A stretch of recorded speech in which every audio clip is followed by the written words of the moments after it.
যখন ইমানদারের দুঃখ হয়, কষ্ট হয়, বিপদ হয়, তখন সে সবর করে, ধৈর্য ধারণ করে, আল্লাহর ফয়সালাকে মেনে নেয়।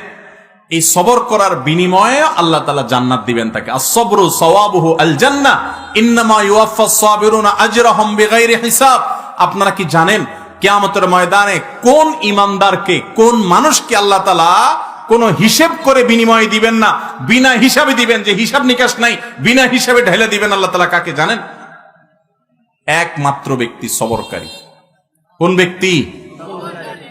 যে অসুখে সবর করেছে, বিপদ আপদে সবর করেছে, মানুষের কটুকতায় সবর করেছে, অসুখ বিসুখে সবর করেছে, মুসিবতে সবর করেছে, ধৈর্যের পাহাড় হয়েছে, ধৈর্য ধারণ করেছে, সবর করে ঢোক গিলেছে, সবর করে নিজেকে নিয়ন্ত্রণ করেছে, কোনো কষ্টে হাহুতাশ করে নাই, নাশুকুরি করে নাই, আল্লাহর কুফরি করে নাই, গালিগালাজ করে নাই, মুখ খারাপ করে নাই, ভাঙচুর করে নাই, নিজেকে নিয়ন্ত্রণ করতে পারছে, ধৈর্য ধারণ করতে পারছে, ধৈর্যের ঢোক গিলতে পারছে যে ব্যক্তি, এই ব্যক্তি সম্পর্কে আল্লাহ বলেছেন ইন্নামা ইউওয়াফাস সাবিরুনা আজরাহুম বিগাইরি হিসাব।